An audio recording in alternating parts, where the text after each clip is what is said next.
Nosotros estamos realizando gran cantidad de actividades desde hace 1 año y medio, con mucho gusto podemos vincularnos con ustedes, y entre ellas abrimos el día de ayer, con gran emoción, el Diplomado en Educación para Culturas de Paz, Ciudadanías y Derechos Humanos. En el marco de este diplomado, organizado y sostenido por GAMI, por la Universidad Modelo de Mérida, México, y por la Universidad La Serena de Chile, nosotros realizamos esta conferencia inaugural e invitamos públicamente a todos aquellos y aquellas que quieran sumarse a ella. Para esta conferencia están invitados especialmente el doctor Roberto Mercadillo, de México, y el doctor David Adams, de Estados Unidos, hoy viviendo en Europa. Para esto entonces les comento que el tema básico y central de la conferencia, parte también del diseño curricular del diplomado, es la declaración para una nueva cultura de paz en el siglo XXI, y una revisión y un repensamiento con respecto a las ideas vinculadas a este tema en la actualidad, sufriendo, por supuesto, la contingencia y la realidad de lo que ha sido el último año y medio, 2 años de coronavirus, y viviendo la contingencia y la realidad de una violencia creciente en el mundo. Agradecemos especialmente al doctor David Adams y al doctor Roberto Mercadillo la atención que tienen para con este diplomado y para con las 3 organizaciones aliadas en favorecernos, en colaborar, en honrarnos con esta conferencia, para nosotros y para el público que quiera escucharlos. Muchas gracias, colegas. Bien, el doctor Roberto Mercadillo es psicólogo de formación básica. Su curiosidad en la neurociencia social lo ha llevado a investigar el comportamiento de primates en la selva mexicana, la empatía en los mayas chucatecos, la compasión y la violencia en policías y actitudes de paz en los campamentos de refugiados saharauis en Argelia. Es decir, que ha aplicado esta curiosidad y sus conocimientos de neurociencia y psicología, como ven, en gran cantidad de campos. Roberto Mercadillo ha sido profesor en la Escuela Nacional de Antropología e Historia de México y es autor de diversos artículos en revistas especializadas sobre antropología y comportamiento animal y humano. Es autor de los libros Retratos del cerebro compasivo, una reflexión en la neurociencia social, las policías y el género, y otro en el tema y las miradas sobre las realidades en el Sahara Occidental. Es también traductor del libro Cultura de Paz, una utopía posible, del doctor David Adams. Roberto Mercadillo es actualmente catedrático del CONACYT en la Universidad Autónoma Metropolitana, Unidad Iztapalapa de México, en donde coordina el proyecto sobre consumo de sustancias inhalables en poblaciones vulnerables de México. Tema particularmente sensible, por cierto, para todos nosotros en América Latina y por supuesto en el mundo. Muchas gracias, Roberto, por estar con nosotros y apoyarnos. Muchas gracias, Alicia. El doctor David Adams, viejo amigo, compañero, colega, no viejo por años, sino por experiencia en el mundo de la construcción de cultura de paz, aclaro. No tiene años David Adams para nosotros. David Adams es coordinador hoy de la Culture of Peace News Network, es decir, la red de noticias sobre cultura de paz, de actísimo trabajo y vinculación en todo el mundo, ya que se escribe en 3 idiomas y se lee internacionalmente. En 1992 ingresó a la UNESCO para desarrollar el primer programa de cultura de paz como una alternativa a las operaciones de pacificación militar que se realizaban en ese momento. Asimismo, fue el promotor de la Declaración y Programa de Acción para una Cultura de Paz en 1999, la cual fue sancionada y establecida como un documento internacional por parte de la Asamblea de las Naciones Unidas, la Asamblea General, en el 2000. Esta iniciativa fue puesta en el Manifiesto 2000 y firmada por 75 millones de personas. Repito, 75 millones de personas alrededor del mundo que se comprometieron a construir una cultura de paz en su vida diaria, en su vida privada, en su vida social, en su vida profesional. Después, durante la década de la cultura de paz de la ONU, coordinó los reportes mundiales de la sociedad civil. Se retiró de la UNESCO en el 2001. Como profesora en la Wageland University, se especializó en los mecanismos cerebrales de la agresión y en la psicología de los activistas por la paz, además de que contribuyó a elaborar y difundir el Manifiesto de Sevilla sobre la violencia. Es autor de numerosas publicaciones. A todas ellas se pueden acceder por página web que nosotros le vamos a colocar en el chat. Podríamos seguir hablando todo el día sobre la actividad de David Adams. Lo resumimos aquí, le damos un agradecimiento muy grande y entonces iniciamos su escucha, compañeros. Muchas gracias.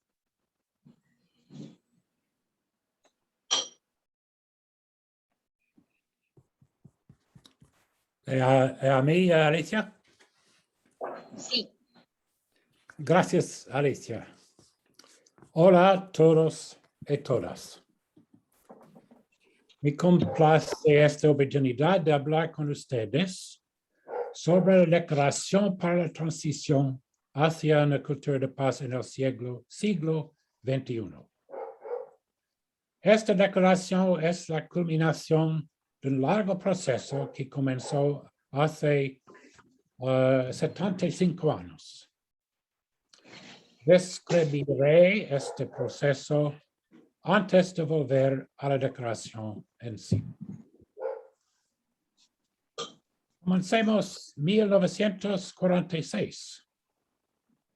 Como resultado de sus estudios científicos que llevaron a la invención de las armas nucleares, y después de ver el terror del bombardeo de Hiroshima y Nagasaki, Albert Einstein escribió lo siguiente: el poder desatado del átomo ha cambiado todo, excepto nuestro pensamiento. Por lo tanto, nos dirigimos hacia una catástrofe más allá de la concepción. Necesitaremos una forma de pensar sustancialmente nueva para que la humanidad sobreviva. En 1962, muchos de nosotros llegamos a estar de acuerdo con Einstein. Cuando vivimos la crisis de los misiles cubanos que amenazaba con provocar una guerra nuclear. Por primera vez, nos dimos cuenta de que podíamos destruir toda la vida del planeta. En ese momento era estudiante en la Universidad de Yale y decidí dedicarme mi vida a comprender los mecanismos cerebrales de la agresión.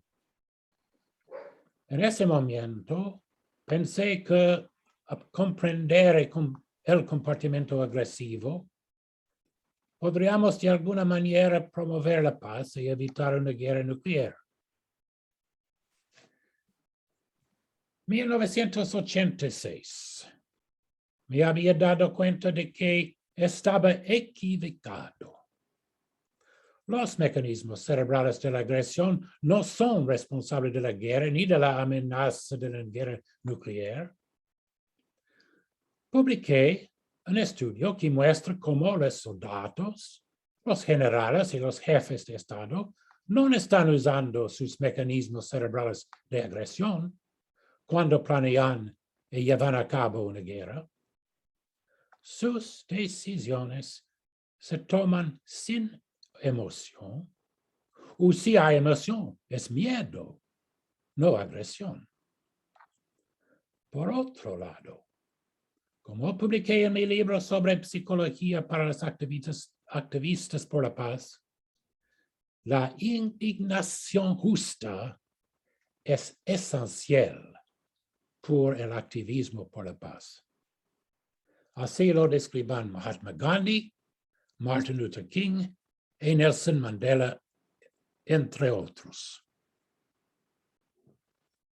1986, como dice Alicia, con el apoyo de miembros de la Sociedad Internacional de Investigación sobre la Agresión y de la Comisión Nacional Española de la UNESCO, organizamos en Sevilla un encuentro de destacados científicos de todo el mundo para responder a la siguiente pregunta. ¿Conocen la biología moderna y las ciencias sociales algunos factores biológicos que constituyen un obstáculo para el objetivo de la paz mundial? Después, debo decir que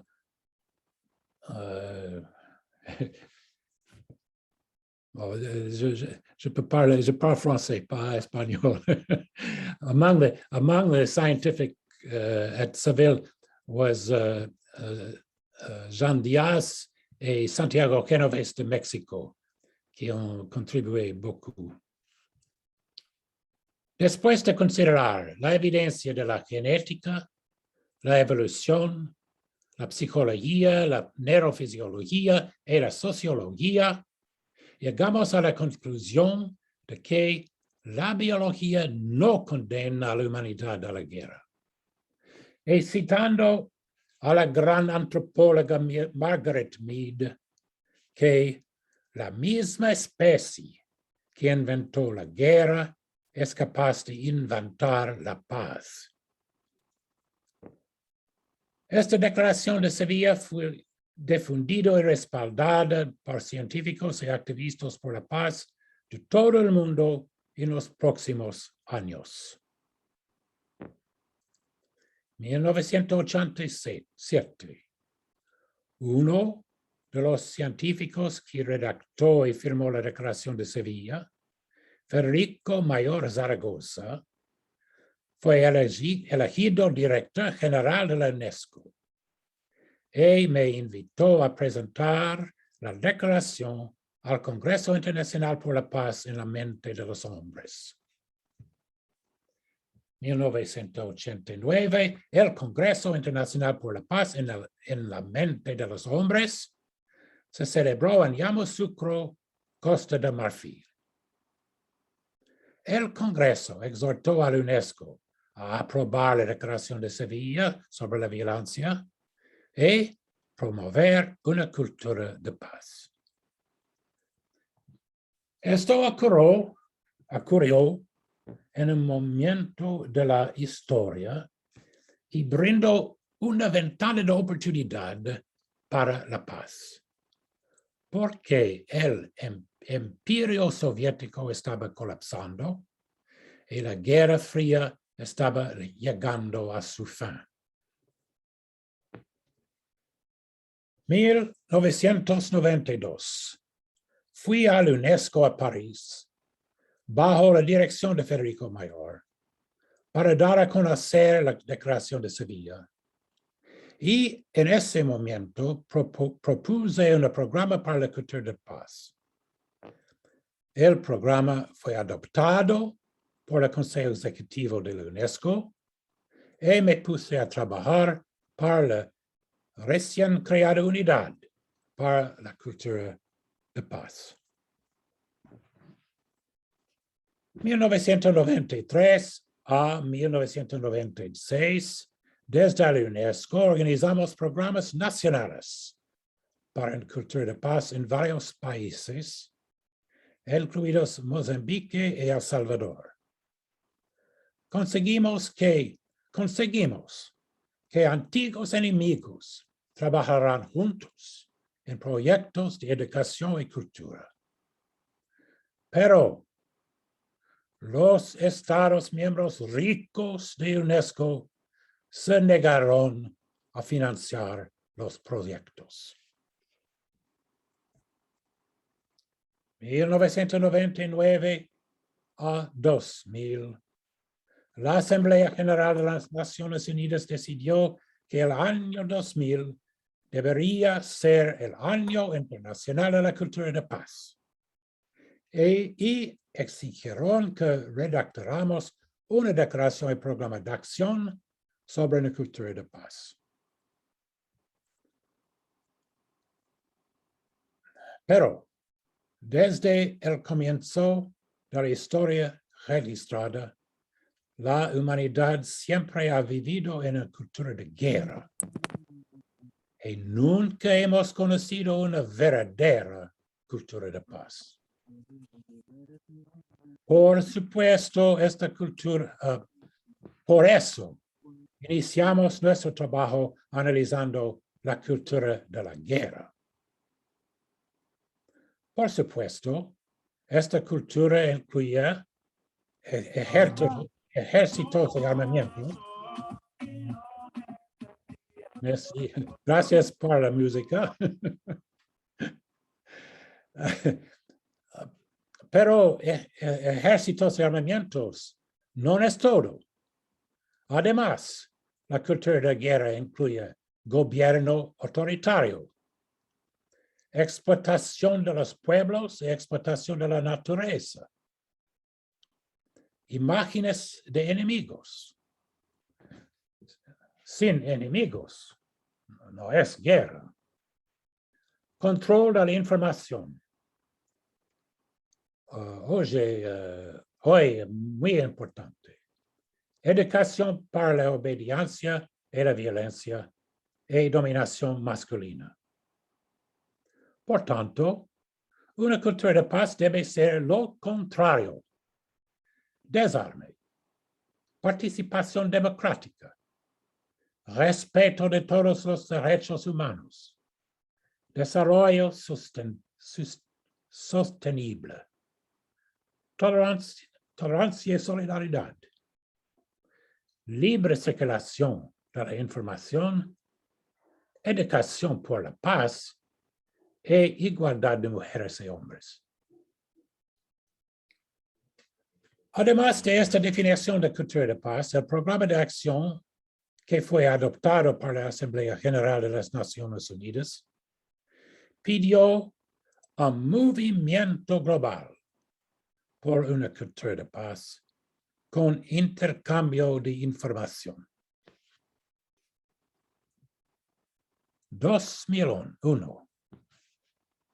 Con el fin de brindar intercambio de información sobre el movimiento global, establecimos la red de noticias de cultura de paz, Culture of Peace News Network, en inglés, que continúa hasta el día de hoy, brindando noticias actualizadas sobre el progreso hacia una cultura de paz.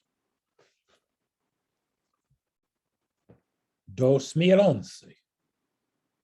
En una celebración del 25 aniversario de la Declaración de Sevilla, conocí a Roberto Mercadillo de México y decidimos que teníamos que dar un paso más con una nueva declaración para la cultura de paz en el siglo XXI. La antigua declaración de 1999 asumió la estructura actual de gobernanza global, que está controlada por los estados nucleares con poder de veto en el Consejo de Seguridad de las Naciones Unidas.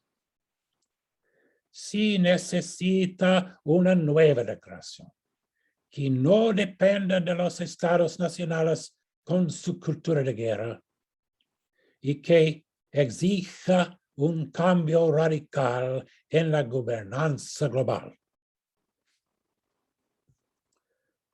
2014, Roberto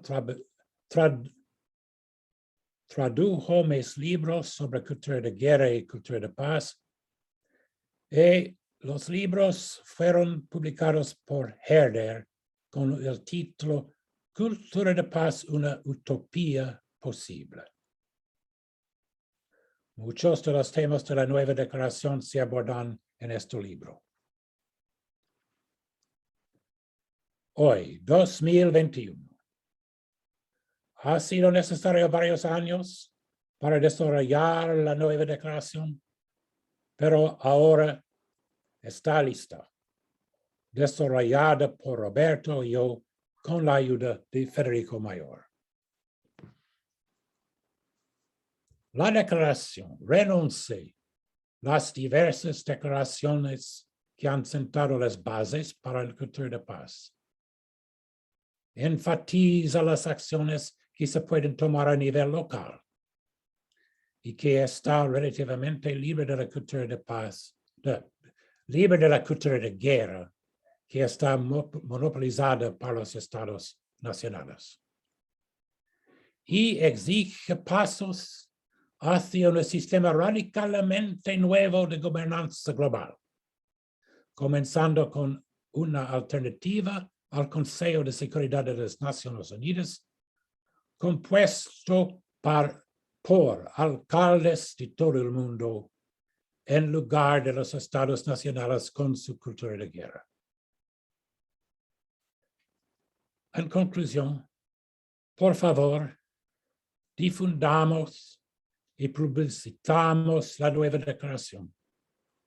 De esta manera podemos crear conciencia en las personas en todo el mundo de que es posible un mundo nuevo.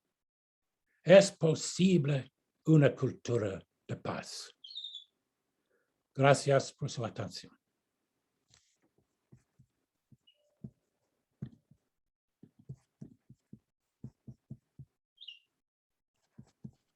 Muchas gracias, David Adams. Ahí te están aplaudiendo las personas. Sí. Estamos diciéndole a David, hablo lentamente. Hemos dicho las personas en el chat acerca de la página web y allí también donde pueden encontrar la Declaración de Cultura de Paz en el siglo XXI y la traducción al español también. Sí. Bien. Adelante, pues podemos proseguir con Roberto, el doctor Roberto Mercadillo. Muchas gracias, Marcela. Gracias, Alicia. Gracias, David. Voy a compartir mi pantalla para poner una presentación.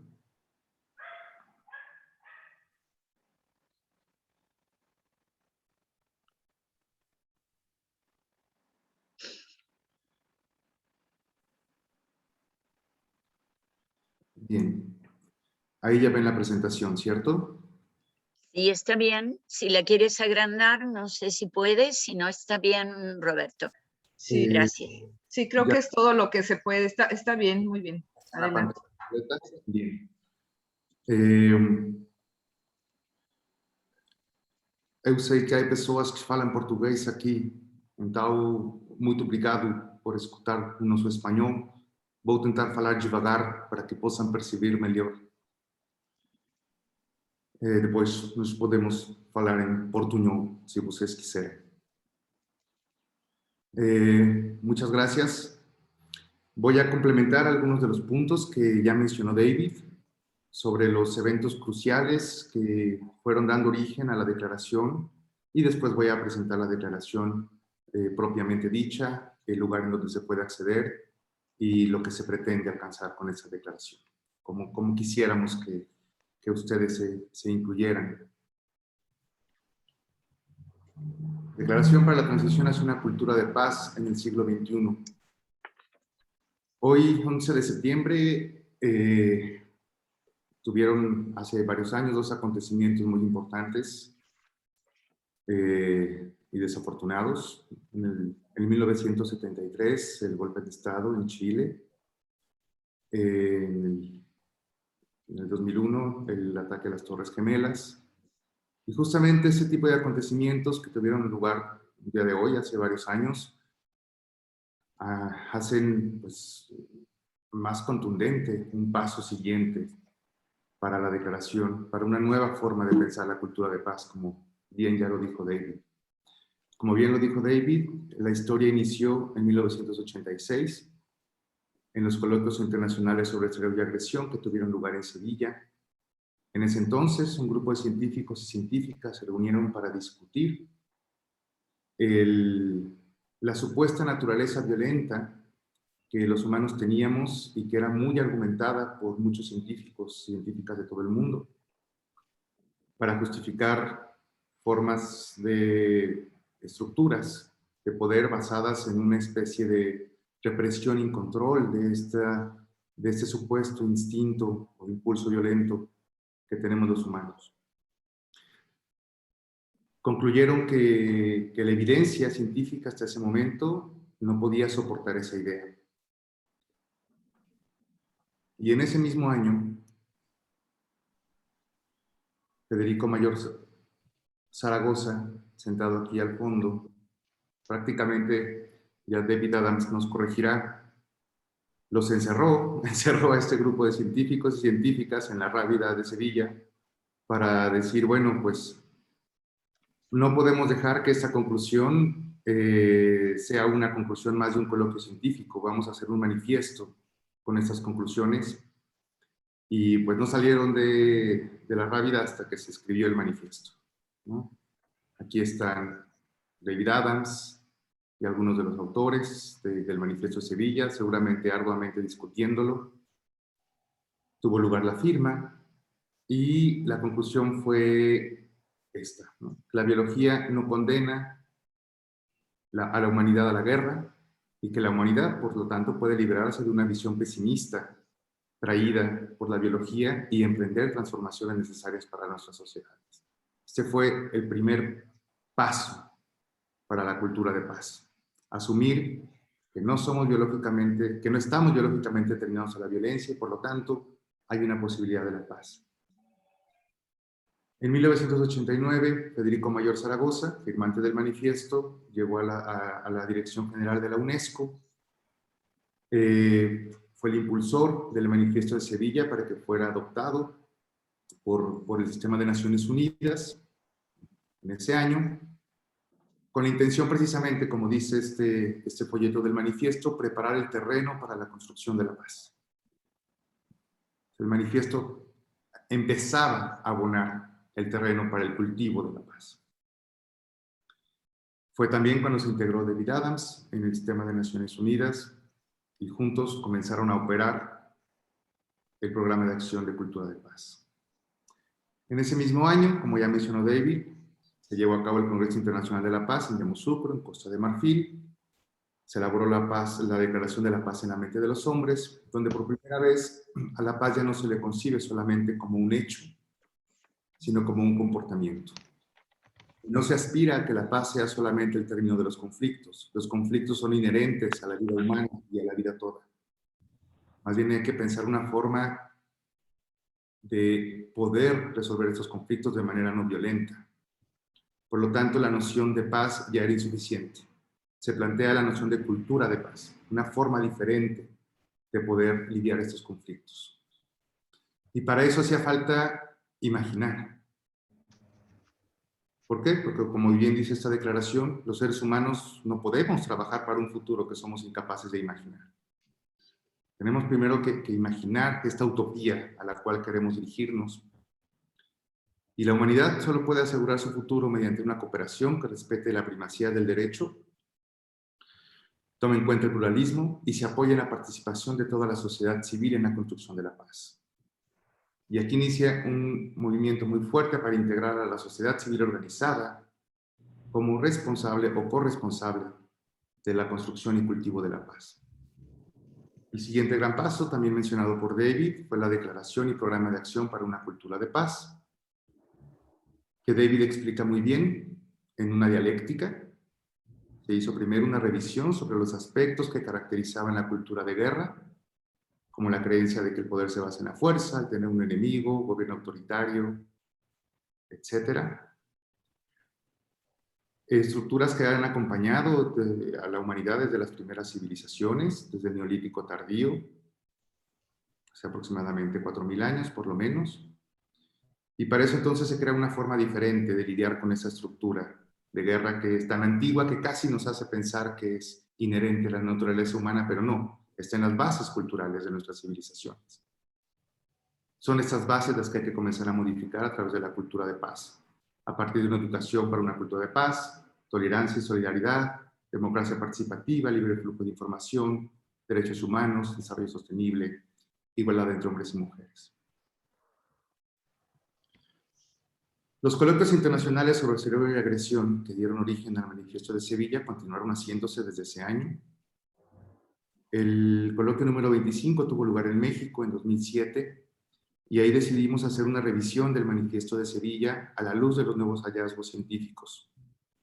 Ya no era suficiente sostener que la violencia no está biológicamente determinada. Aquí tuvimos el apoyo invaluable de Gloria Ramírez, directora de la Cátedra UNESCO de Derechos Humanos en México, y con Jesús Ramírez también, el director de los coloquios internacionales sobre cerebro y agresión.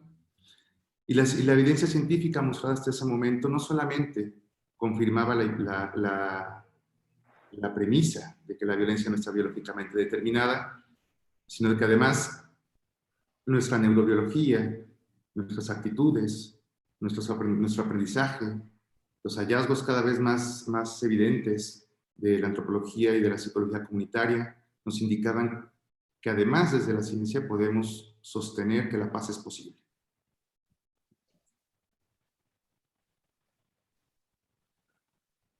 En 2009, el CICAT siguió su curso,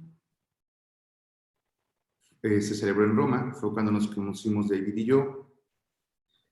Aquí está el evento, por aquí está David Adams, por aquí ando yo, aquí está la organizadora de esa cita, Camila Pagani, una gran difusora y pacifista del Manifiesto de Sevilla en Italia, organizadora de este evento. Hay algunos otros firmantes del manifiesto, aquí está Rita Balstrow, no sé si David detecte alguno más. Y este evento fue crucial para esta declaración porque fue cuando David y yo nos conocimos. Particularmente tuvimos una charla en el patio de este auditorio. David se salió en algún momento de la conferencia, yo salí también a respirar un poco y David estaba un poco molesto porque nosotros seguíamos discutiendo las causas de la violencia y de una manera que a él le parecía más bien superficial. Seguíamos pensando que había sociedades pacifistas que teníamos que imitar, lo cual es parcialmente cierto, pero ignorábamos todavía de manera casi intencional que estas sociedades también tienen una base de cultura de guerra, siguen teniendo rituales y formación de enemigos, sigue habiendo una educación para la guerra, una representación de la diferencia del otro que la justifica. Básicamente nos decía lo que retrata en este cuadro de la Conversión de San Pablo de Peter Bruegel, que acompaña la contraportada del libro de David Adams que tradujimos al español. Dice que la cultura de guerra y la cultura de paz es como este retrato.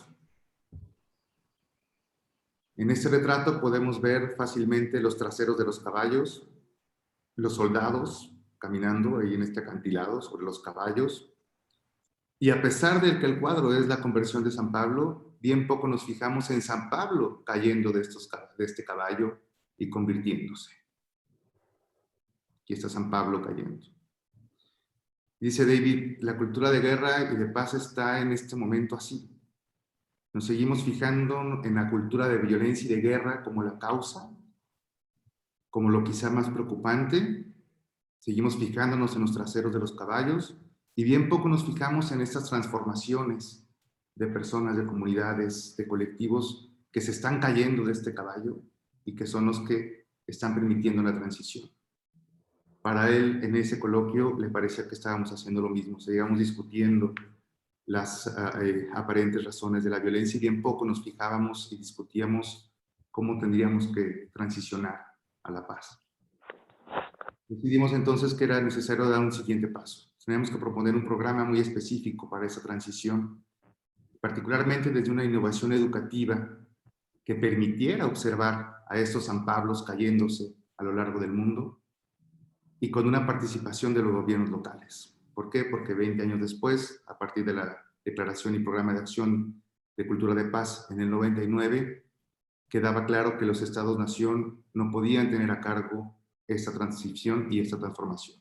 Tenía que ser desde lo local, desde los ciudadanos de a pie, apoyados por los gobiernos locales. En 2015, el coloquio internacional sobre cerebro y agresión se llevó a cabo en Bogotá. Por segunda vez tuvo cabida en un país latinoamericano. Y este coloquio fue particularmente interesante, por lo menos para mí como latinoamericano, porque hizo ver la necesidad de pensar, aunque el coloquio se enfocó en violencia en el posconflicto, en realidad se enfocó en paz en el posconflicto. Nuevamente tuvieron que nombrarlo violencia en el posconflicto un poco para vender y para que la gente fuera, pero en realidad se trató sobre paz en el posconflicto. Los y las participantes de Colombia dieron ejemplos claros de cómo, tras décadas de un conflicto armado brutal en su país, era posible comenzar una transición diferente. Y con este ejemplo posicionaban también nuevas realidades latinoamericanas para ser incluidas en nuevas formas y pensamientos de la cultura de paz. Nos hizo ver a todos la necesidad de incluir realidades muy diversas que abarcan el mundo y que aunque en concepto se tenían en las declaraciones previas, en realidad no teníamos bien internalizado ese hecho. En 2016, David Adams y Federico Mayor Zaragoza, pensando en las ideas que surgieron desde el 2011, comenzaron a planear juntos cómo tendría que ser esa transición desde el sistema de Naciones Unidas. ¿Por qué? Porque el sistema de Naciones Unidas tenía ya la plataforma, tenía ese programa de cultura de paz, que podría rescatarse y que había sido enterrado por los países ricos miembros de la ONU después de la salida de Federico Mayor en la UNESCO. Y además de rescatar este programa, se tenían que hacer ciertas transformaciones si es que las Naciones Unidas si es que se quería que las Naciones Unidas siguieran siendo esta plataforma. Y una de estas reformas es crear un Consejo de Seguridad que involucrara ya no solamente a los diplomáticos representantes de los Estados-nación, sino a los alcaldes, a los representantes más cercanos a las ciudadanías de las diferentes ciudades del mundo, que en teoría tendrían que estar más preocupados por el bienestar de los ciudadanos que representan y que con el paso del tiempo han cedido su capacidad de cultura de guerra a los Estados-nación, incluyendo, por ejemplo, el militarismo. Fue con este conjunto de ideas como en 2019 comenzamos a hacer el esbozo de la ahora declaración y lo intentamos hacer desde un enfoque cognitivo sobre cómo trabaja la conciencia humana. Que para poder llegar a un acto o a esta utopía imaginada, primero tiene que reconocer el estatus en el que nos encontramos, darnos cuenta cómo estamos, recordar el camino que hemos avanzado, comprender nuestro presente a partir de este recuerdo, a partir de esto que hemos avanzado ya, y a partir de esta comprensión, proponer líneas de acción. Voy a mostrar algunos fragmentos de la declaración. En la primera etapa, reconocemos que la cultura de paz se consolida cada vez más en la conciencia de las personas y se ha expresado en numerosas acciones a lo largo del mundo para emprender una educación basada en la comprensión mutua y la solidaridad. Y esto nos hace ver precisamente todas las noticias que a lo largo de 20 años han sido recabadas en la red de noticias de cultura de paz, la Culture of Peace News Network, liderada por David Adams, y por otros muchos sitios y acciones como corresponsal de paz a cargo de Cristina Ávila, que nos hacen ver todos estos San Pablos cayéndose de los caballos de la cultura de guerra y violencia, nos hacen ver muchas iniciativas precisamente a nivel local, de funcionarios locales, de ciudadanos, de las personas en sus barrios, que no solamente hacen iniciativas para transformar la realidad violenta de sus regiones, sino pueden traducir y transmutar el dolor y la violencia vivida en algunas regiones de manera muy brutal a una forma un poco más resiliente que favorece la cooperación, la colectividad y la comprensión mutua. Pero también reconocemos que este cambio individual y a pequeña escala no es suficiente. Es necesario que la transición hacia la cultura de paz realice profundas transformaciones y reformas de las instituciones y políticas que nos conduzcan a un cambio colectivo, como bien lo ha mencionado Alicia en varias ocasiones y como se muestra en el trabajo de la Alianza Global de Ministerios de Infraestructuras para la Paz. Con este estatus comenzamos a recordar, comenzamos a analizar diversas declaraciones surgidas de sistemas de Naciones Unidas, comenzando por por la Constitución de las Naciones Unidas, firmada en 1945, justo después de terminar la Segunda Guerra Mundial, y que inicia con nosotros los pueblos. Nosotros los pueblos. No nosotros los diplomáticos que representamos o supuestamente representamos a los pueblos, los de a pie, la gente. Resueltos a promover el progreso social y elevar el nivel de vida dentro de un concepto más amplio de libertad y a practicar la tolerancia y convivir en paz como buenos vecinos. Esto es algo fundamental de la declaración, retomar la noción de nosotros los pueblos, we the people, nuestros povos. Revisamos también la declaración sobre la utilización del progreso científico y tecnológico en interés de la paz y beneficio de la humanidad, la resolución sobre ciencia y paz de Naciones Unidas en 1988, por supuesto el Manifiesto de Sevilla, la declaración de Yamoussoukro de la paz en la mente de los hombres. Revisamos nuevamente la declaración y programa de acción sobre una cultura de paz, el Manifiesto 2000, firmado por 75 millones de personas alrededor del mundo, y la iniciativa mundial, la educación ante todo del Secretario General de Naciones Unidas en el 2012, que se enfoca en fomentar la conciencia de ser ciudadanos del mundo. Y intentamos analizar estos documentos desde nuestro presente para darles una nueva lectura. Realizamos la declaración incluye 16 premisas que inician con comprendemos. Voy a mostrar aquí solamente 4. Comprendemos que para aspirar a esta ciudadanía global requerimos una pedagogía. Una pedagogía que incluye aprendizaje y enseñanza, y no solamente la imposición de creencias y formas de pensar. Una pedagogía que ya no solamente se basa en la tolerancia, sino en la aceptación de la diversidad de todos los demás.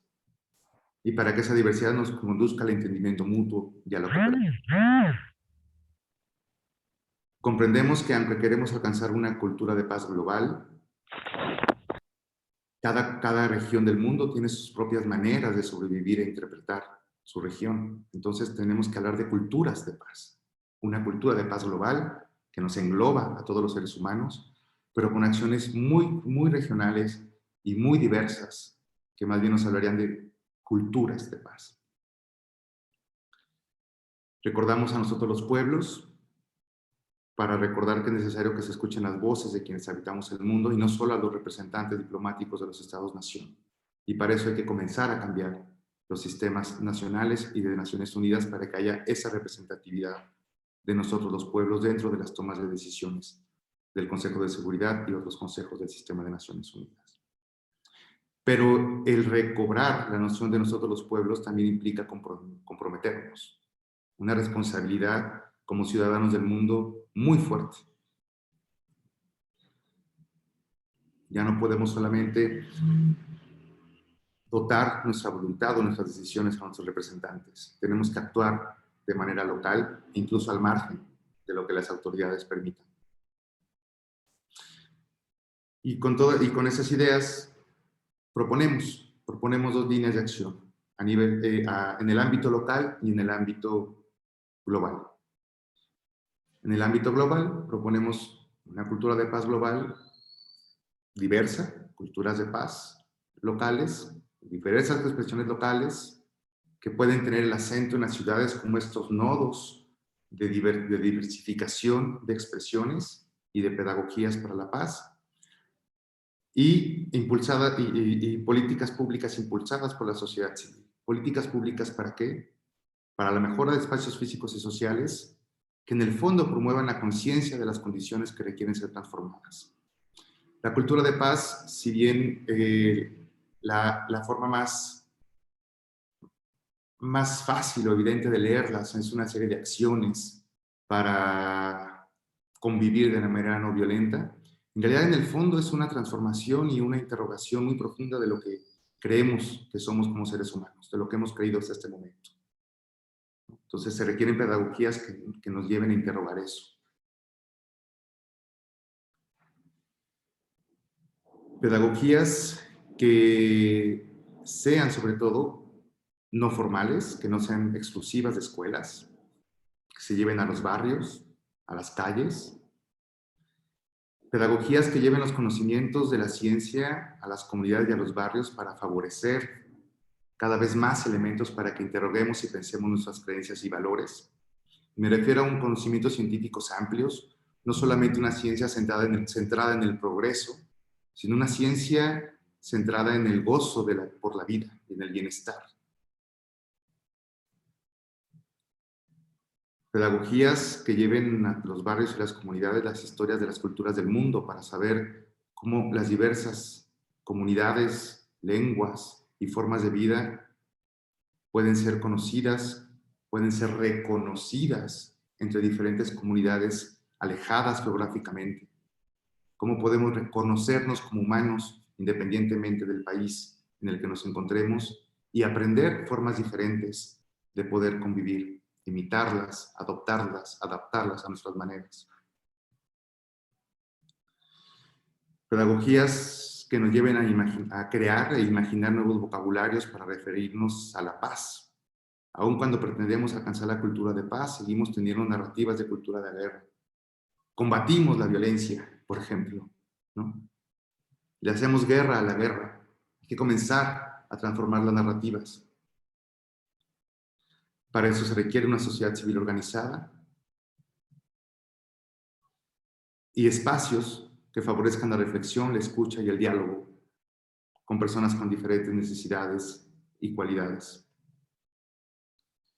Que fomenten la participación democrática en parlamentos y legislaciones, donde haya una representación realmente equitativa en cuanto a etnia y géneros, y alejada de la industria militar y de las corporaciones del monopolio financiero que influyen en decisiones que no necesariamente son de interés para los ciudadanos, y que prioricen agriculturas y manufacturas y consumos locales y sostenibles, para combatir problemas tan amplios como el cambio climático, pero también para reconciliarnos y repensar nuestra posición en el mundo y nuestra relación con otras tantas especies vivas. Y a nivel global se proponen tres líneas. La creación de un Consejo de Seguridad conformado por alcaldes, que trabajaría de manera paralela al inicialmente de manera paralela al Consejo de Seguridad de Naciones Unidas, que tengan sus propias resoluciones y propuestas para resolver los problemas internacionales surgidos desde los intereses de los alcaldes en pro y en bienestar de los ciudadanos. Y también la creación de un Consejo de Asuntos Socioeconómicos y de Asuntos Medioambientales en Naciones Unidas, que a la fecha no existe, que se hagan cargo de estos asuntos y que estos asuntos no estén a cargo también de un Consejo de Seguridad. Consejos de seguridad que además sean representados en Naciones Unidas y en la Asamblea General de Naciones Unidas, sí por representantes de los Estados miembros, pero también por instituciones, academias y organizaciones de la sociedad civil de todo el mundo que representen a nosotros los pueblos y no solo a los diplomáticos de los Estados-nación. Fundamentalmente, es la idea, el recuerdo o recordar constantemente que los pueblos ya tenemos voz propia, o la hemos tenido desde hace tiempo, pero ya es tiempo de que nos hagamos escuchar más fuerte todavía.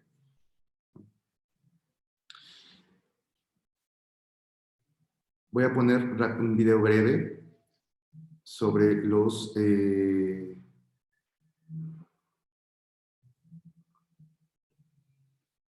sobre las ideas de algunos de los ya realizadores y primeros firmantes de esta declaración.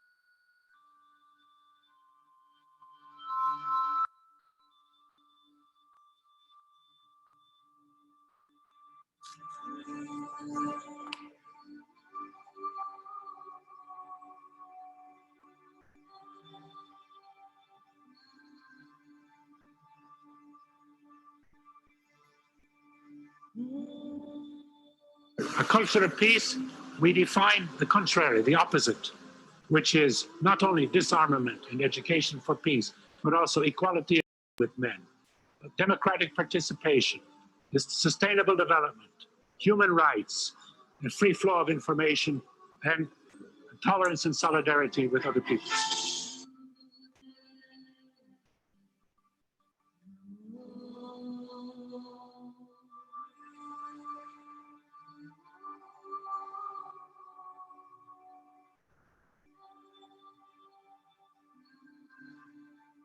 Los medios y los periodistas podemos contribuir también a crear nuevos imaginarios sociales. Tenemos que encontrar, pues, la manera de narrar la realidad violenta desde claves discursivas que no legitimen la violencia y, sobre todo, que no la conviertan en un mero espectáculo. Para contribuir a una cultura de paz, las narrativas pacifistas deben ser parte del periodismo cotidiano.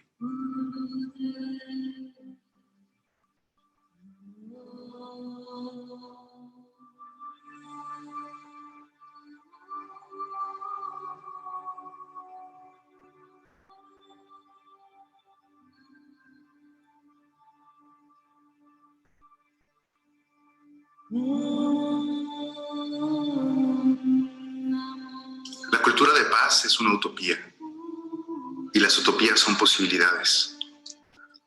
Creemos que otro mundo y otros mundos son posibles.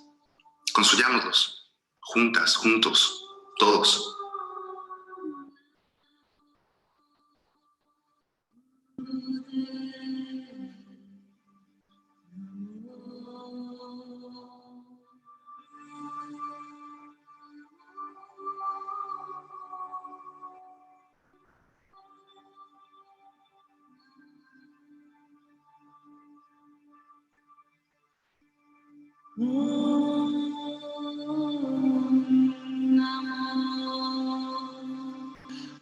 Sin un estado de alerta acerca de lo que está sucediendo y por qué está sucediendo y cómo puedo solucionar eso que está sucediendo. Y cómo puedo solucionarlo con otros, no solamente solo. Porque en América Latina somos fundamentalmente colectivos y sociales.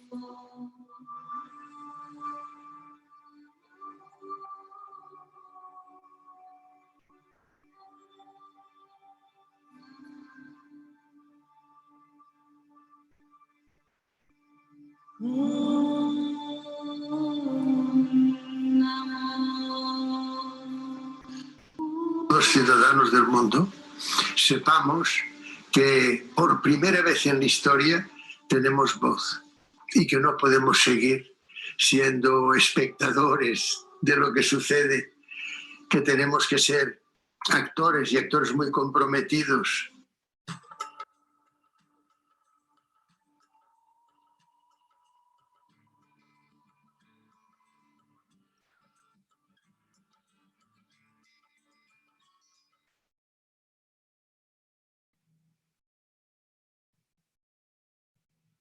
Bien, como dice el final de la declaración, pueden ingresar a la página por el momento está albergada en la página de la Asociación Civil Justicia Transicional y Paz, www.jtp.mx. Ahí pueden dar el clic a donde dice Declaración por la Paz. Se van, por ejemplo, a la versión en español. Y la idea de la declaración es que es una declaración viva y dinámica. En ese sitio van a encontrar la versión breve de la declaración, que es la introducción y las propuestas locales y globales. Van a encontrar los primeros firmantes, pero también un espacio para que firmen, pongan su país, su organización, su contacto, envíen los comentarios que quisieran para irla modificando, para integrar nuevas realidades, nuevas propuestas. La idea es que cada año se revisen todas estas propuestas y de la declaración se actualice para que sea una declaración de todos aquellos que la firmen. Pueden descargar la versión breve y la versión extendida de la declaración y, por supuesto, en cuanto la firman, la declaración es de ustedes. Los que hicimos esa primera versión somos nada más los realizadores de un borrador, pero la declaración es de todos ciudadanos y ciudadanas que la firmen. La pueden encontrar en español, en portugués, en francés, en inglés, pero las invitamos a que la traduzcan a todas las lenguas posibles para ir haciendo este sitio cada vez más rico, más completo. Vamos a tener también una sección aquí de eventos para que compartan los eventos en donde ustedes hayan compartido la declaración o donde quisieran que se quiera compartir. Por supuesto, ustedes la pueden compartir en todos los eventos que deseen. Y pues creo que sería todo por mi parte.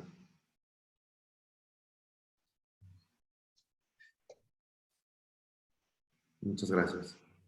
Muchas gracias, Roberto. Muchas gracias, David. Bravo. Muchísimas gracias. Y bueno, pues tenemos tiempo para que expresen preguntas. Por favor, escríbanlas en el chat y especifiquen si quieren que David o Roberto responda a sus preguntas. Ya vamos a abrir este espacio para la reflexión, también para los comentarios. Quiero leer un primer comentario de Dave Mayoral. Muy buenos días, respetables profesores Adams y Mercadillo. Les saluda David desde Yucatán, México. Tengo algunas preguntas para ustedes, si es posible que dialoguemos algunas de ellas.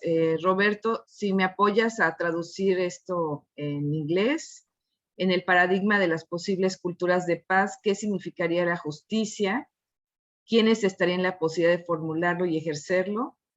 ¿Una justicia plural equivaldría a una justicia relativa? Ok. Creo que esta la podría responder David de manera más acertada. David, the question is, what is the meaning of justice in the culture of peace paradigm? Who is in charge of execute justice? Plural justice is the same than a relative justice?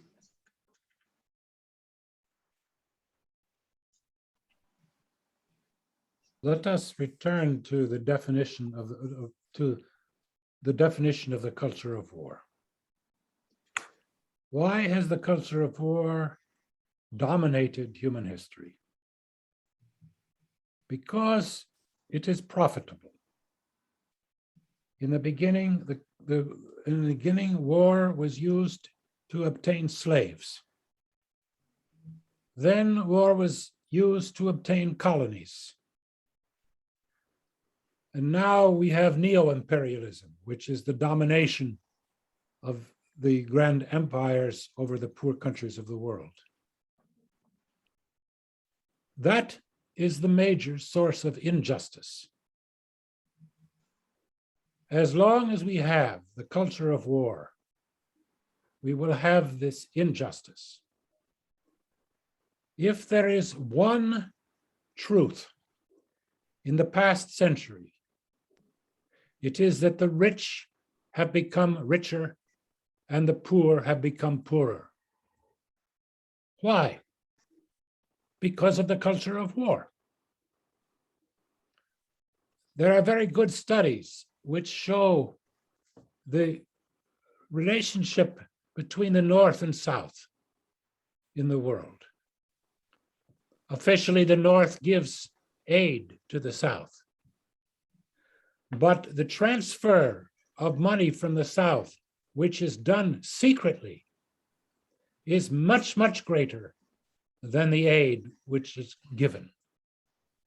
So the exploitation of the South continues. And it is only possible because of the culture of war. So the first struggle for justice must be the struggle for a culture of peace to replace the culture of war. Sí. Sí. ¿Traduces, Roberto? Sí. Inicia. Inicia. ¿Me puedes ayudar, Alicia? Porque estoy escuchando, Sí. escuché la mitad solamente a David. Bueno, comienzas tú y sigo yo. No tomé nota, no pensé, pero bueno, vamos. Bueno, intentaré ver qué caché porque escuché como Bien. cortado. Básicamente lo que alcancé a comprender es que mientras sigamos viviendo en una estructura de cultura de guerra, los ricos van a seguir siendo más ricos, los pobres van a seguir siendo más pobres, ¿no? La justicia no puede como encaminarse o darse a partir no puede continuar siendo a partir de esta estructura, ¿no? Sí, la estructura de cultura de guerra determina per se una situación de injusticia. De manera que no habrá posibilidad de justicia, esta es la tesis central, si no hay cultura de paz. Es decir, mientras exista la guerra como una forma de generar provecho y de generar ganancias, porque la guerra se hace, y lo explica así David Adams, para generar ganancias, al comienzo tierras, esclavos, propiedades, naciones. Mientras existe este criterio de la guerra como institución para apoderarse de, no va a ser posible la construcción de una cultura de paz. Por lo tanto, hay que modificar la cultura de guerra a una cultura de paz para que la justicia sea posible, porque la cultura de guerra lo único que genera es injusticia. Otro punto importante, hacia la mitad del final de la presentación, dice que históricamente se ha dicho que los países del norte o el norte favorece y colabora en la construcción de la paz con el sur, y por lo tanto llega ayuda económica, financiera, recursos humanos, para construir paz desde el norte hacia el sur, lo cual es una mentira, porque David afirma en su discurso que los bienes, el dinero, el flujo, ¿no es cierto?, económico que sale del sur al norte, explotado por el norte, es mucho mayor que el flujo que se recibe del norte hacia el sur. De manera que inclusive esta supuesta ayuda, contribución, sería una forma de injusticia, una forma de opresión. ¿Algo más, David? Something more? Your micro, please. Your micro, David. Yeah. No, we don't hear. We don't hear you. Try again.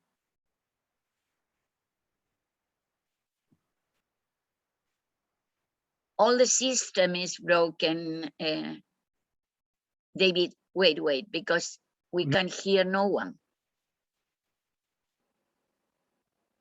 Marcela. Sí, un momento, estoy checando. Ahí Un volvió, momento. ahí volvió. Ya. David, please, otra can you vez. repeat? No, así. Is that working? Sí. Now, yes, No, now, okay. go ahead. Yeah. It's very important to distinguish between war and culture of war, guerra y cultura de guerra, because most of the time, the exploitation that is done by the culture of war is done not by overt war, but by secret war. For example, all of the history of colonialism was a history of culture of war, but it was so one-sided that it was not even recognized as wars, because the North was so powerful that there could not be any resistance, or if there was resistance, it was not even recorded. So we must recall that it's the culture of war and not just war. Now with neo-imperialism, it is often hidden. This is the work of the Central Intelligence Agency, assassinations. Well, look what's happened in Latin America. What happened to Evo Morales in Bolivia because he was not following the line of the United States. The attacks on Venezuela are not overt warfare, but they are covert warfare. This is the culture of war. Dice David que hay que diferenciar la guerra de la cultura de guerra. La cultura de guerra implica también la guerra secreta, ¿no?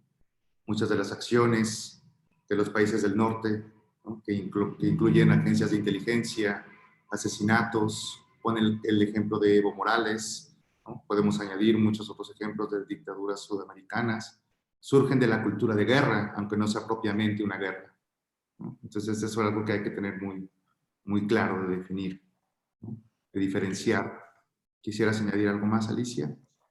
Sí, dice que en realidad las cosas no son siempre tan visibles. Lo visible es la guerra.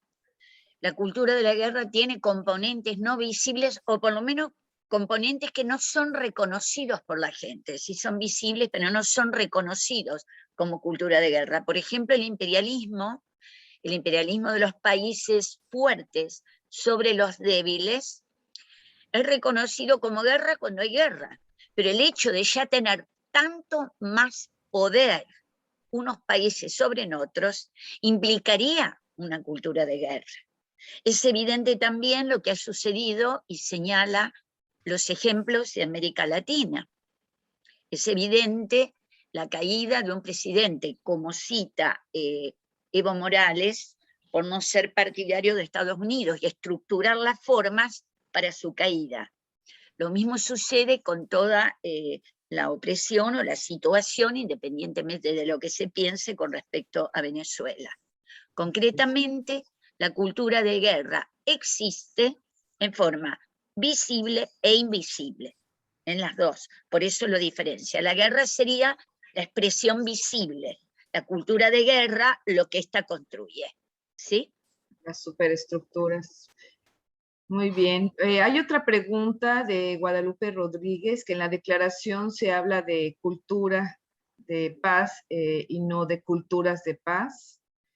¿Cuál es su posicionamiento ante este reconocimiento de las culturas de paz? Es específicamente para David Adams. David, a person asked that in the declaration we use the term cultures of peace in plural. But you talk about culture of peace in singular. What do you think about this difference? Well, I think in general, there is only one culture of war. The culture of war I like to say that if Napoleon and Alexander the Great and Caesar were to meet today with the generals of China and Russia and United States, of course, they would have to have an interpreter, but they all speak the same language. There is only one culture of war. So it's important that we must transform this culture to another culture. However, we must respect that there are many, many different forms of cultures, and they will make a culture of peace in their own ways. For example, indigenous peoples have always had a culture of peace in some ways with the environment, and that must be recognized, but these are different cultures. So I agree completely with Roberto that we must speak of cultures of peace in plural, but the transition must be from one culture of war to a general culture of peace, including all of these cultures. Because since the culture of war is universal, it's everywhere in the world, we cannot have a culture of peace in one locality. It is a global struggle. As long as there is a culture of war that is global, we cannot really have a culture of peace. We have seen this whenever a country tries to make a culture of peace, it is destabilized, usually in secret by the CIA or some other way to make sure that they cannot have a culture of peace. That's why the struggle is a universal struggle. Pues básicamente indica David que la cultura de guerra es una cultura universal y que lo que se tendría que hacer para transitar es también una cultura de paz universal. Aunque indica que claro que se tienen que respetar las diferentes formas de cultura y de realización de las propuestas en las diferentes partes del mundo, pero que una transformación requeriría una cultura universal también. Y aquí yo quisiera añadir, en la declaración hablamos de hecho de los dos elementos. De hecho es la primera vez que la declaratoria incluye la noción de culturas de paz, entendidas como diferentes formas de expresar, de realizar y de proponer formas de convivencia no violenta y acciones pacíficas a lo largo del mundo de acuerdo a las diferentes realidades de cada región del mundo. En ese sentido, la cultura de paz es culturas de paz. Pero también entendemos que todas estas diferentes manifestaciones culturales de paz están englobadas en una cultura humana global. Y es esa cultura humana global, eso que nos puede comunicar a todos los seres humanos, independientemente de las diferencias y diversidades regionales que tengamos, como humanidad. Y es esta cultura, humanidad global, la que pretenderíamos alcanzar, por supuesto, a través de las diferentes manifestaciones culturales, locales y regionales. Entonces, en realidad, el concepto de cultura global, de paz en singular, y culturas de paz en plural, no están peleados, son más bien complementarios dentro de las mismas acciones locales y globales que se pretenden alcanzar. Yo sé que Alicia es una ardua defensora de la noción de culturas de paz. No sé si quisieras añadir algo, Alicia. Sí, ha habido una controversia durante, o diría, intercambios de opiniones durante los últimos 20 años, diría yo, un poquito menos, quizás 15, los que somos viejos en este campo y viejas, con respecto a esto, entendiendo que cultura de paz había que ponerlo en singular para representar, como se dice, la humanidad, la cultura de paz. Sin embargo, esto no daba por sobreentendido que se consideraban los elementos manifestaciones locales. Y también debo decir, y en esto es también propio en este momento, que también cuestionamos la noción de cultura de guerra en singular, porque también hay distintas formas de hacer la guerra. Y el mismo David lo dice, cuando dice hay una guerra y hay una cultura de guerra. Bueno, entonces hay distintas formas de realizar esas guerras. Puede ser una guerra financiera, puede ser una guerra militar, una invasión, puede ser una guerra entre miembros de distintos equipos de fútbol. Entonces, hay distintos formatos de la violencia. Esto ya está reconocido y estudiado ampliamente por David Adams, por Galtung, sobre todo, ¿no es cierto? Y entonces habría distintos formatos. La pluralidad de los conceptos enriquece los conceptos. Nos parecía, en cultura de paz específicamente, que empobrecía el concepto si nosotros lo singularizábamos. Por eso hace aproximadamente, se hace de uso común, ahora sí lo digo porque estoy mirando la fecha, los últimos 10 años, el de culturas de paz. Muchas gracias, David, Roberto, Alicia. Hay una pregunta. May ¿Sí? I add, excuse me, may I add? Yes, to- of course, of course. For this reason, we must have both the local and the global. You cannot create the culture of peace locally if there is not a global transformation. You might be able to produce a local culture of peace for a short time, but as long as the culture of war exists, it will destroy the local culture of peace. So we must have both. Dice David que tenemos que tener ambas, tanto las culturas de paz y la cultura global. Por esta razón, las propuestas de la declaración se dan en dos ámbitos, el ámbito local y el ámbito global. No se puede entender la cultura de paz global sin las acciones locales de culturas de paz. Pero hay que tener la noción de cultura de paz global, porque una cultura global puede destruir las acciones locales o las expresiones locales, ¿no? Por eso hay que tener ambas nociones.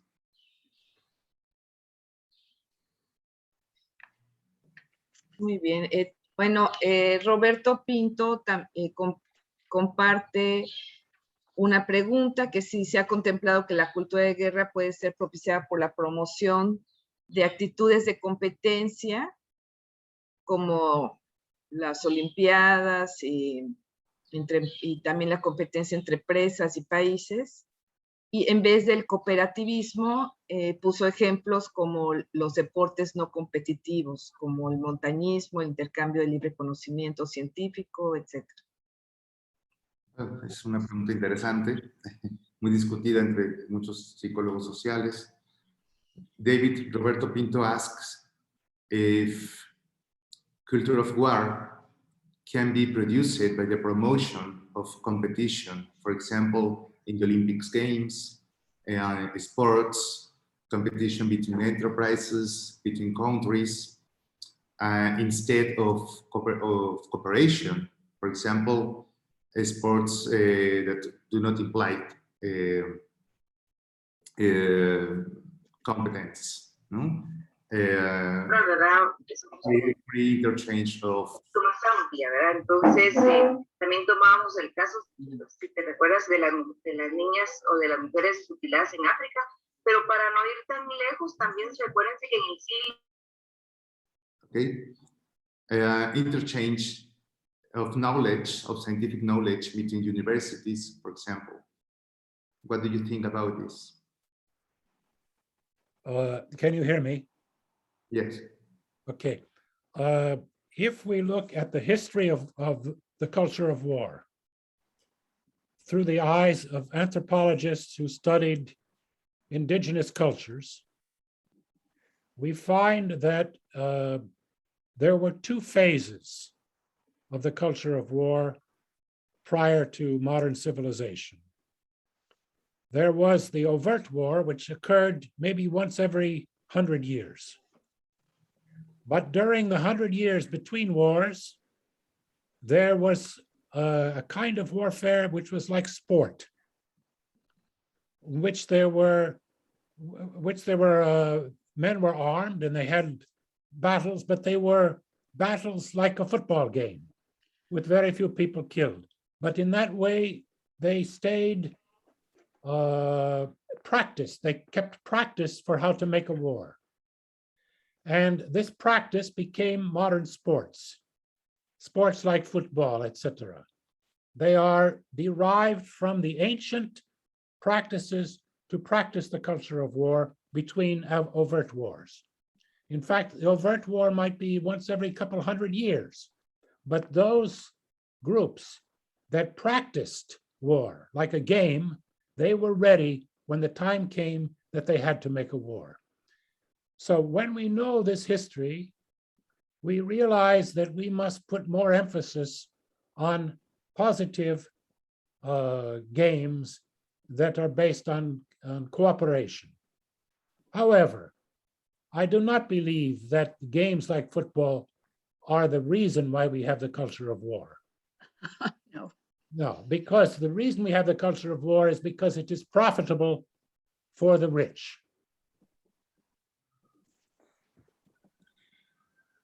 Varios estudios desde la antropología en diversas culturas indígenas han hecho ver que algunos juegos que implican competencia también implican una suerte de batallas, y que los pueblos que lo practican son también más capaces de practicar la guerra en sí misma, ¿no?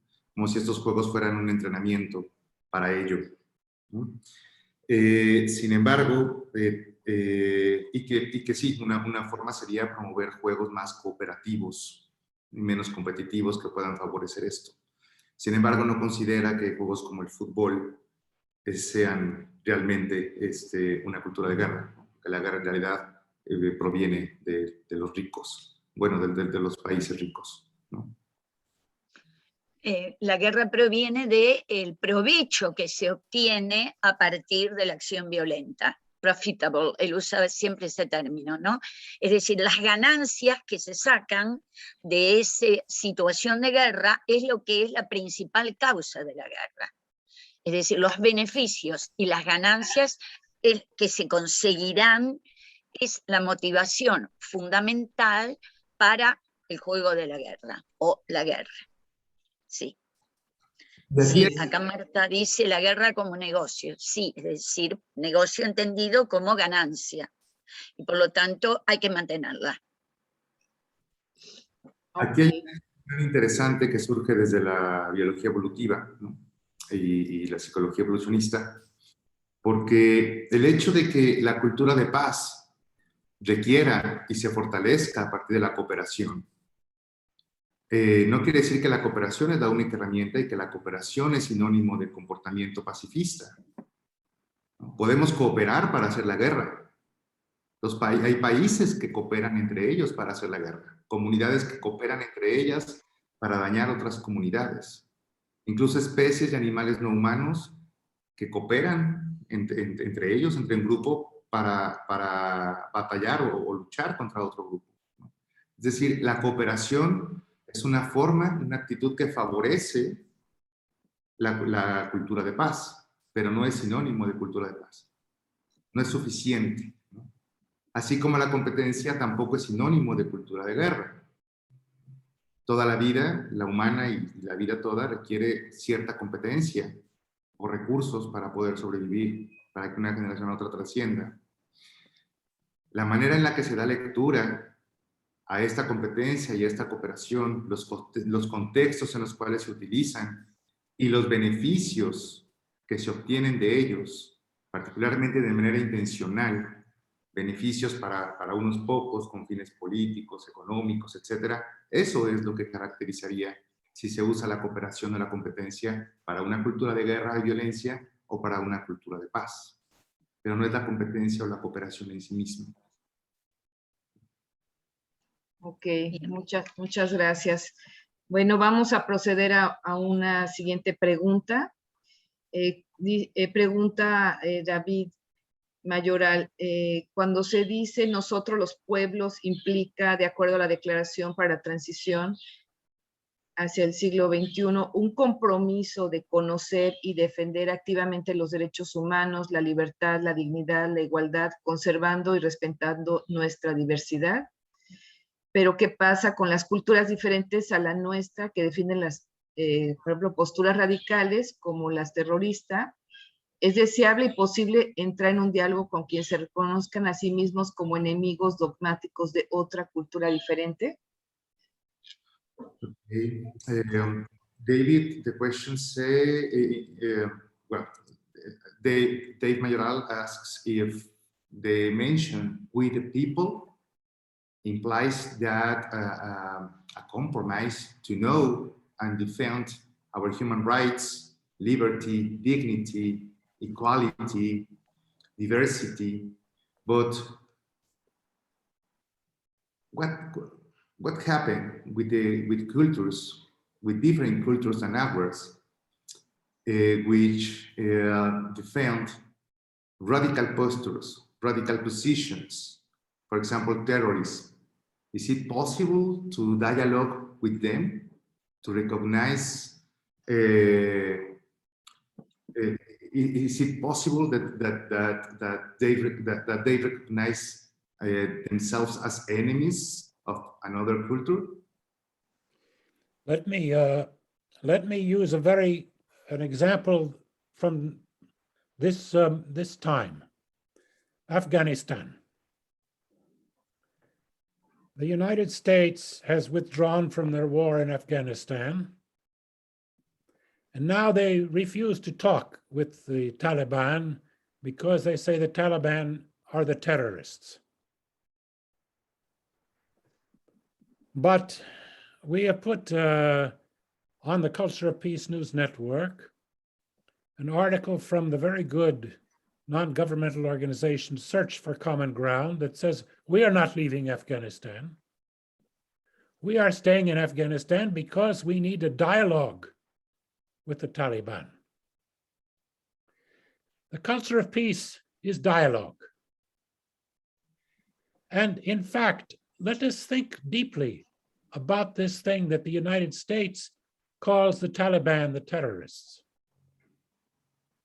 There is only one country that has killed millions of people, of innocent people, not soldiers, but innocent people in the cause of the culture of war. That's the United States when it dropped bombs on Hiroshima and Nagasaki. That's the true terrorism. Maybe the Taliban is not doing what you like, but they are not as big a terrorists as the United States. We must have dialogue. And for that, I want to recall what was said by Mahatma Gandhi. Gandhi said, "You do not have an enemy. You only have an opponent with whom you disagree and with whom you must dialogue to convince for the truth." So the culture of peace is dialogue. It is not rejection of any group or any country.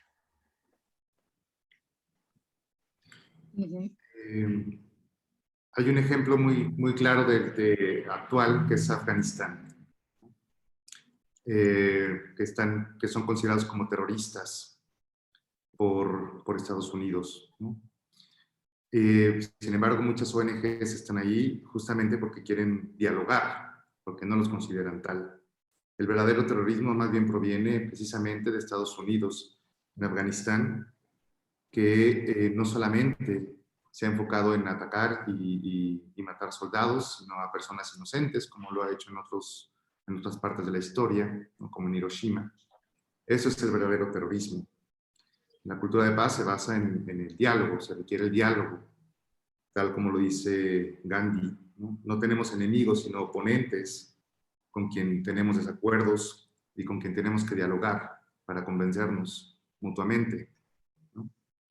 Y un ejemplo muy concreto, además de este que menciona David, fue precisamente la paz alcanzada en los acuerdos de Chapultepec en El Salvador, donde los bandos enemigos en la guerrilla del Salvador, enemigos que se consideraban tal cual, con posiciones radicalmente opuestas, lograron tener un diálogo, firmar los acuerdos y favorecer la posterior paz de El Salvador, que fue uno de los logros del programa de cultura de paz iniciado en el año 2000 en Naciones Unidas. Es un claro ejemplo cómo a través del diálogo los enemigos pues no son tales, ¿no? Son oponentes con desacuerdos. Yo me permitiría hacer otro ejemplo, decir otro ejemplo. Hay colombianos aquí presentes y colombianas, supongo, en el grupo. El ejemplo más cabal del diálogo, hablo lentamente para que me escuche David también, ¿no?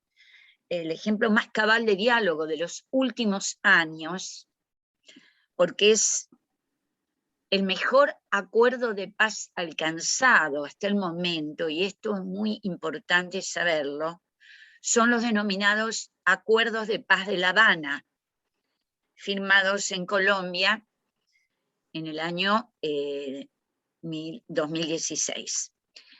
¿Por qué son los mejores acuerdos posibles? Porque no solamente hablan, y esto se vincula mucho con la nueva declaración, cuando la conocimos, que era exactamente en el momento en que se estaban firmando los acuerdos. Los acuerdos no hablan solamente del fin de la guerra, en el sentido de poner las armas, sino que los acuerdos hablan de una construcción posterior. Es decir, los enemigos durante 60 años y más, la FARC y el Estado colombiano se ponen de acuerdo mediante el diálogo para, 1, deponer las armas, 2, construir la paz. Es decir, en el acuerdo, a diferencia de los acuerdos de Irlanda del Norte y del Sur, por ejemplo, que sirvieron de modelo, eso lo sabemos bien en Colombia, y los acuerdos de la guerra de los Balcanes del 95, que también sirvieron de modelo. Los acuerdos de La Habana hablan del fin de la guerra directa, es decir, de las balas, los fusiles, etcétera, y cómo deponerlos, un punto. Y los 5 restantes, porque son 6 puntos fundamentales, son el camino de la construcción. Y tanto el fin de la guerra directa como los 5 puntos de camino de construcción se hacen mediante el diálogo entre las partes consideradas enemigas a muerte, porque para el gobierno colombiano la FARC eran los talibanes, eran los terroristas, y lo siguen siendo para parte de la población.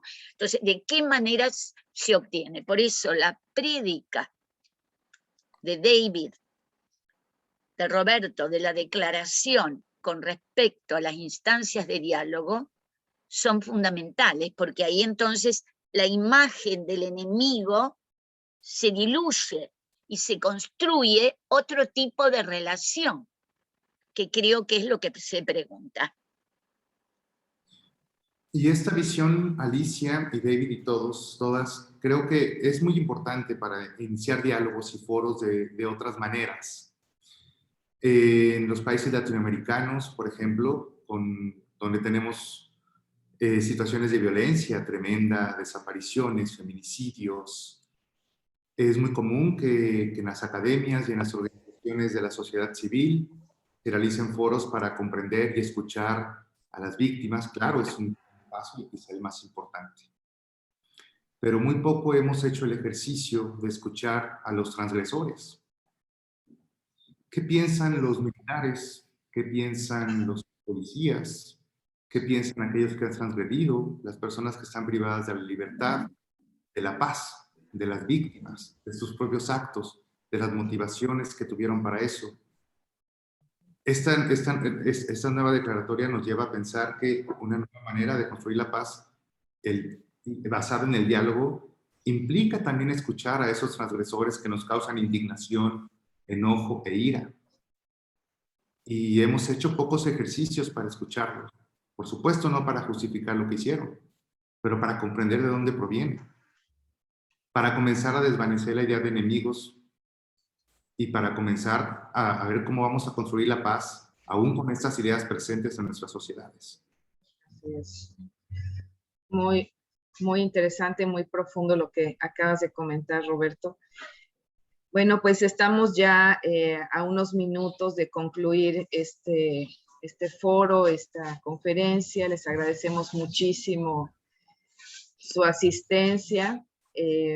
Creemos que todo esto, pues cada uno desde sus contextos puede seguir reflexionando y generando foros de discusión, de análisis, y que nos sigamos sumando a proyectos y a seguir construyendo desde una cultura de la paz.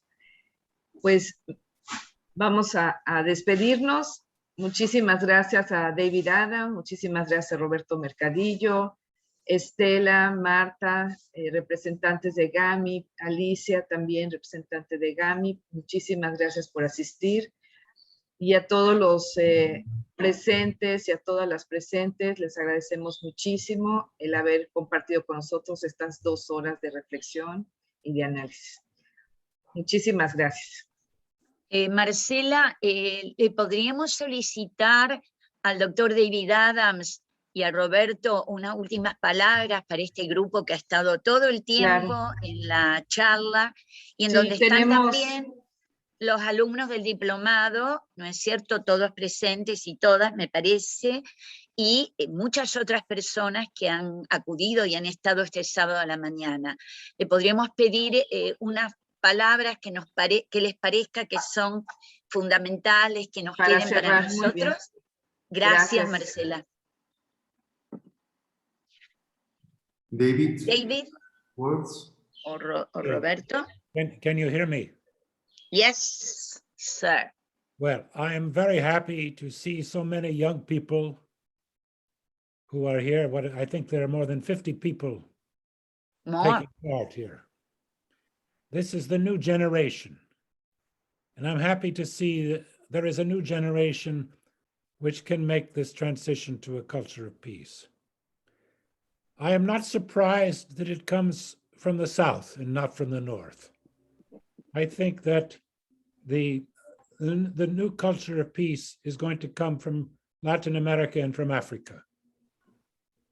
And it's going to come from the new generation. I am so proud to be with you and to think that perhaps you will carry forth the work that we have been doing in the previous generations. Thank you for being here. Thank you, David. Thank you, David. ¿Lo traduce, Roberto? Pues David les agradece mucho, le da mucho gusto que haya mucha gente joven, porque es la nueva generación que tiene a cargo esta transición para la cultura de paz, y que además es gente joven que va a hacer una transición del sur al norte, particularmente de Latinoamérica y de África, que está orgulloso de compartir con ustedes este momento. Alicia, ¿algo más? Sí. Roberto, ¿a ti te gustaría decir unas palabras finales, Roberto? Claro. Claro, por supuesto, muchas gracias por haber participado. Quisiera en algún momento además escuchar, quizá al final de la diplomatura, sus propuestas, ¿no? La declaración son solamente líneas o guías de acción que intentan vislumbrar un horizonte. No son formas concretas de acción. Eso nos corresponde a cada grupo, a cada sociedad, a cada colectivo, ¿no? Quisiera poderlas ver escritas en la declaración. Apropiense de la declaración es de todos, ¿no? Apropiense, úsenla, difúndanla y pues muchas gracias. Muchísimas gracias. Nos despedimos y que pasen un buen día. Hasta luego a las personas que están inscritas al diplomado. Nos vemos en 15 minutos. Hasta luego. Muchas gracias. Muchas gracias, David. Roberto, gracias, seguimos. Gracias. Seguimos. Muchas gracias a todos y todas por haber estado. Gracias.